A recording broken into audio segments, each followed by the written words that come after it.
I don't think I'll ever forget the way they looked at me that night. My parents and my sister walking into Lumar's as if they owned the world heads high, designer clothes, carefully chosen watches, gleaming under the chandeliers. They walked like they belonged there while I hung back a few steps, dressed simply, deliberately, understated. To them, I was the shadow of the family, the embarrassment, the one who never kept up. I could already hear Diana's sigh of disdain before she even spoke.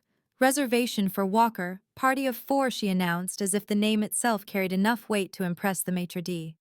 She loved saying our last name in public, loved the way it rolled off her tongue like currency, as though Walker was worth something outside our little family circle. The maitre d' glanced at me, and recognition flickered in his eyes, quick, careful, but unmistakable. He knew.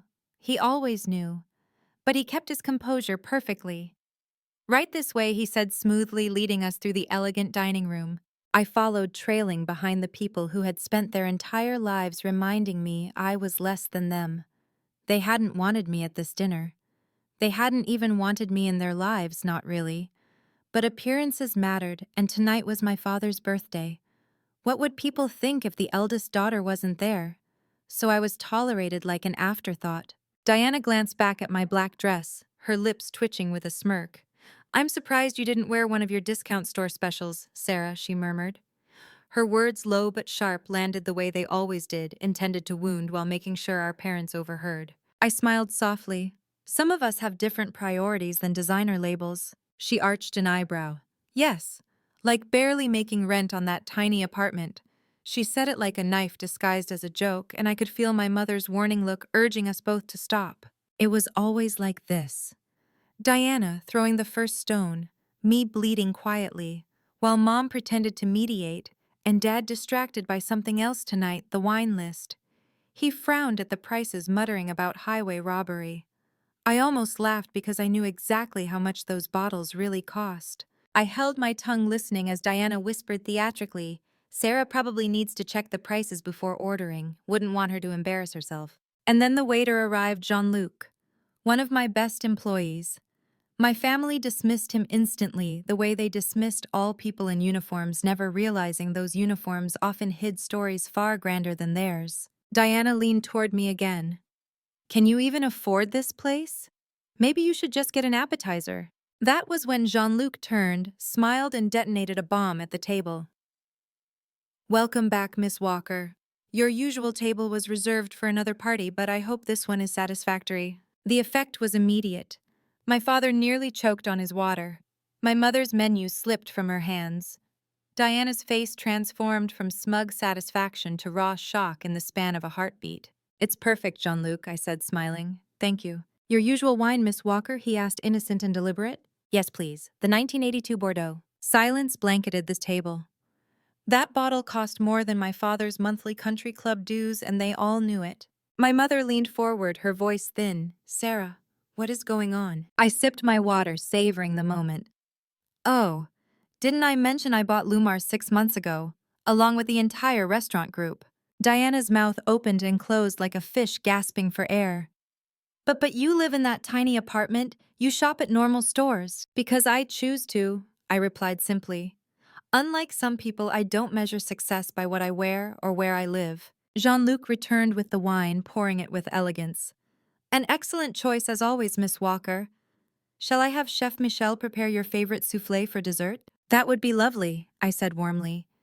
Then I glanced at my stunned family. "And please bring us the full tasting menu. It's a special occasion after all." They didn't speak for a long time.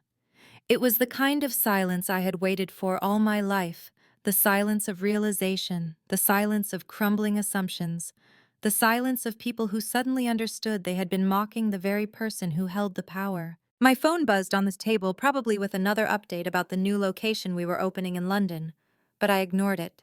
This was more important.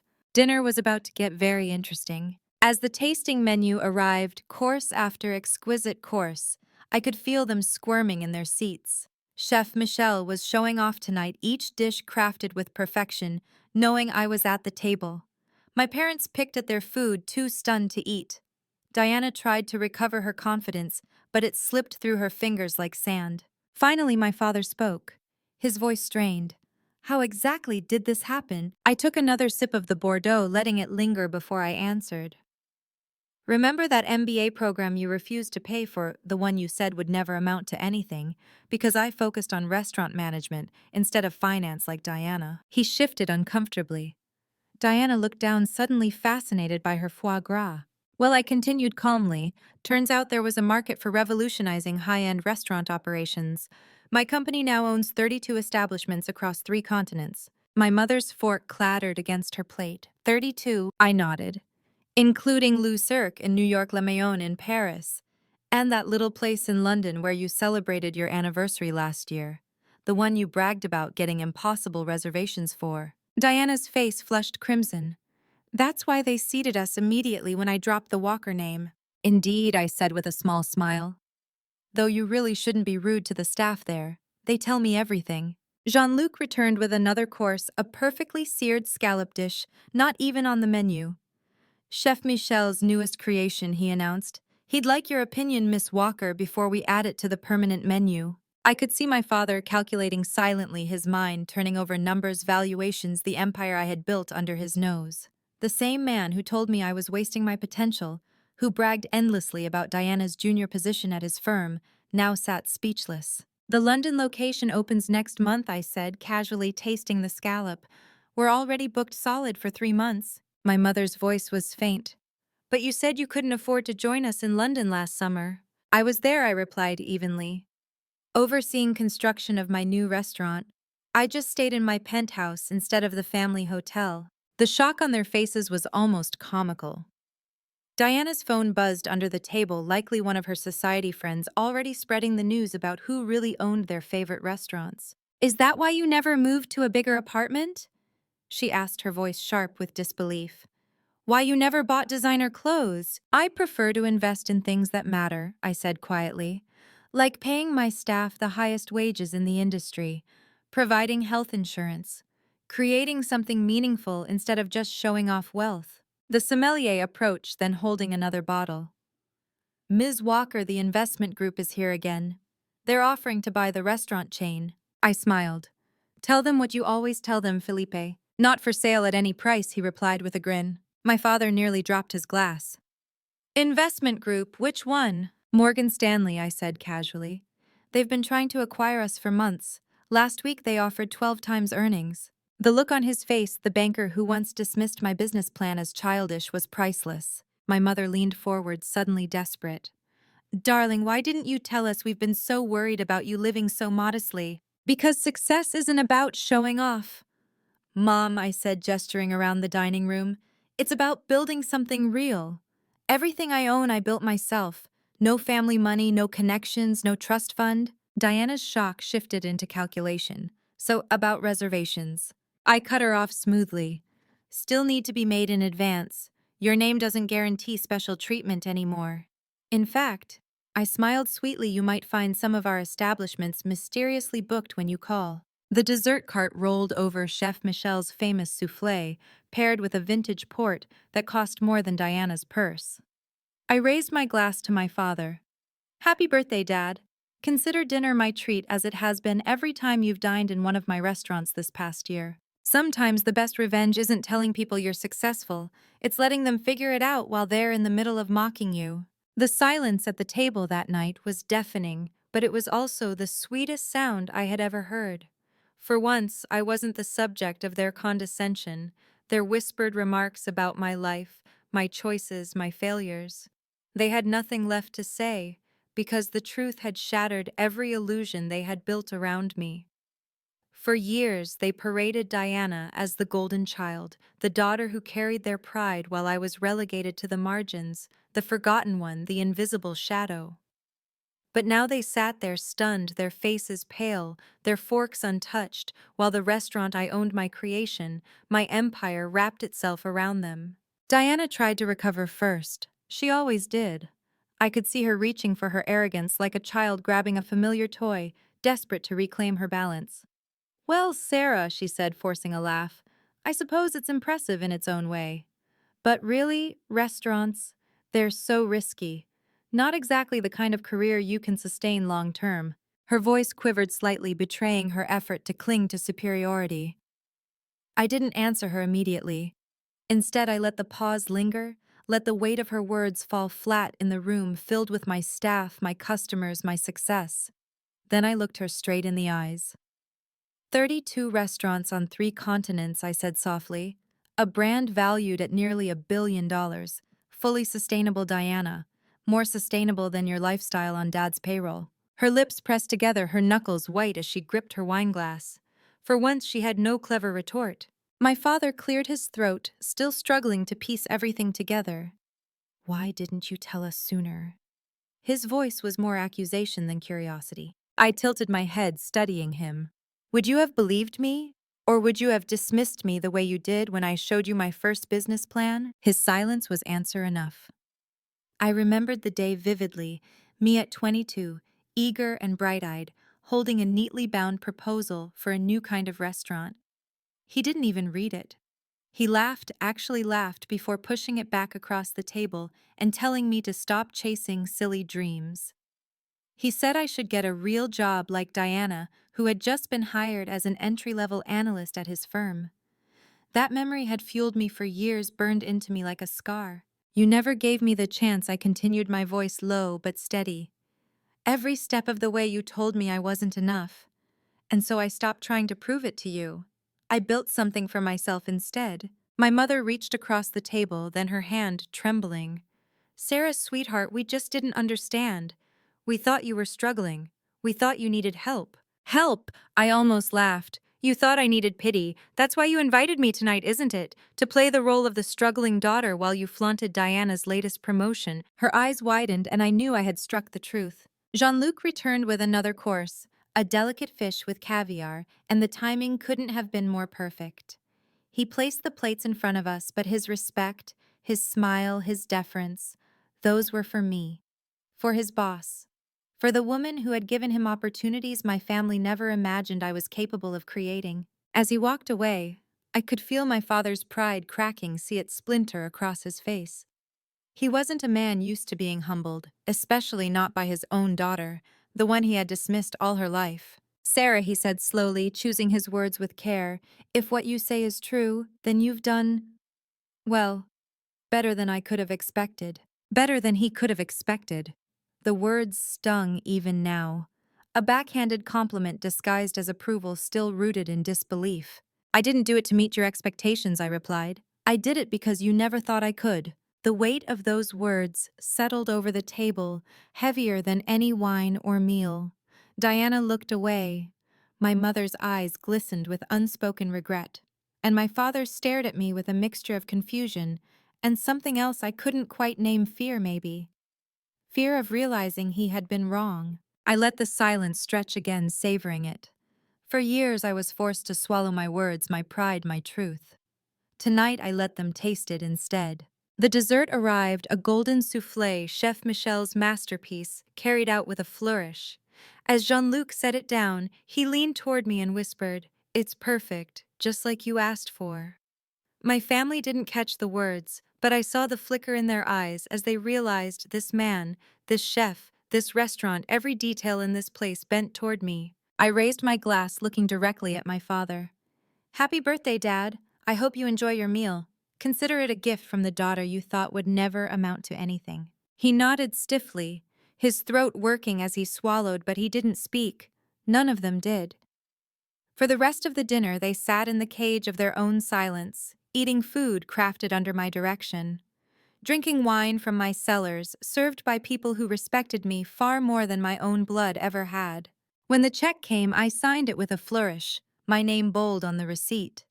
My family stared, perhaps for the first time, at the reality that my name carried weight, carried power. As we stood to leave, Diana touched my arm, her voice low. "Sarah, maybe we could talk sometime, just us." I met her eyes, and for a moment, I saw the same sister who once borrowed my clothes, who once cried on my shoulder after her first heartbreak. But then I remembered all the years of ridicule, the endless sneers, the cruel laughter at my expense. "Maybe," I said softly, "but not tonight." We walked out together, but it wasn't the same. For the first time, they walked behind me, and that I realized was exactly where they belonged. The air outside was cool, crisp, with the scent of rain that hadn't yet fallen. I lingered at the door of Lumars, the golden glow of the chandeliers spilling out behind me. And for a moment I thought about how many times I had stood in shadows just like this, watching them shine while I stayed invisible. Tonight was different. Tonight the shadows belonged to them. We walked toward the valet, my heels clicking against the marble steps, each step a reminder that I had climbed far higher than any of them imagined I could. The valet rushed forward, bowing slightly. "Your car is ready, Miss Walker." He didn't say Diana's name, he didn't say my father's, just mine. The title, the respect, the recognition, it was all mine now. I could feel their stares on my back. My father's sharp with confusion, my mother's heavy with shame, Diana's brimming with envy. For once, I didn't turn around to seek approval. I simply accepted the keys, slid into the leather seat, and let the engine purr to life. But as I drove away, a part of me ached. Not for them, but for the girl I used to be, the one who sat silently at family dinners while Diana's every minor accomplishment was celebrated. The one who worked 2 jobs while my parents handed her a credit card. The one who cried quietly in her cheap apartment when her business plans were mocked. That girl had built this empire brick by brick, scar by scar. And though my family might never admit it, every cruel word had only sharpened my resolve. The next morning the messages began. Diana called first. I didn't answer. Then my mother left a voicemail, her voice trembling. "Sarah, we didn't know. We should have been there for you. Please call me back." My father sent a single text. "We need to talk." I stared at the screen for a long time. For years I had begged for their attention. Now they were begging for mine. The irony wasn't lost on me. I silenced the phone and walked into a meeting with my executive team. Expansion into Dubai was on the agenda, as well as negotiations with a luxury hotel group in Tokyo. These were the conversations that mattered now, the future I had carved out of their neglect. Still, the past has a way of clawing back. Later that week, I received a dinner invitation handwritten from my mother. It wasn't her style. She usually texted or called. But the letter was careful, deliberate. "We want to understand. We want to make things right." I turned it over in my hands, debating. Part of me longed to hear her say the words she had never said, that I was enough, that she was proud. But another part of me knew better. I had built an entire life out of the ruins of their disapproval. Did I really want to let them back into it? Against my better judgment, I went. The house looked smaller than I remembered, though perhaps it was me who had grown. I stepped inside, the familiar scent of lavender and roast chicken clinging to the air. My mother rushed forward, eyes wet, arms outstretched. I let her hug me stiffly. My father hovered in the background, arms crossed, while Diana avoided my eyes. Dinner was quiet at first, the clatter of silverware filling the void. Then my father spoke. "Sarah," he began, "we underestimated you. I underestimated you. And for that, I'm sorry." The words hung in the air like smoke, heavy and hard to breathe. Sorry. One word, years too late. I nodded slowly. I didn't need you to believe in me. I needed you not to tear me down. My mother wiped her eyes. "We thought we were pushing you. We thought you needed tough love." Tough love. I almost laughed. Tough love doesn't break someone down until they feel invisible. Tough love doesn't make a child feel like a failure for chasing her own dreams. The silence that followed was thick with regret. For once, Diana didn't smirk, didn't mock. She only whispered, "I didn't know you were building all that. I thought you were nothing." Her words stung more than I expected, but they were honest at least. "You thought I was nothing because that's what they taught you," I said, glancing at our parents. "But I was always something. You just didn't bother to see it." We didn't finish the meal. I stood before dessert, my chair scraping against the floor. "Thank you for inviting me," I said quietly. "But I didn't come for apologies. I came to show you that I don't need them anymore." My mother reached for me again, but I stepped back. "You'll always be my family," I added, "but I won't let you define me anymore." And with that I left. Outside, the night air was cool again, the same as it had been at Lumar's. I breathed it in deep and steady, realizing that for the first time I wasn't walking away in anger. I was walking away free. The drive home that night felt different. The road stretched long and dark, headlights cutting through the silence, and for the first time in years, I didn't feel the weight of their words pressing against my chest. My whole life I had carried their judgments like stones in my pockets, dragging me down, suffocating me. But now those stones had fallen away. All that was left was me stripped bare, standing in the truth of who I had become. When I reached my apartment, I didn't collapse into exhaustion the way I usually did after family encounters. Instead, I poured myself a glass of wine and sat by the window watching the city move. People walked below, taxis, honked, lights flickered in towers where other lives unfolded.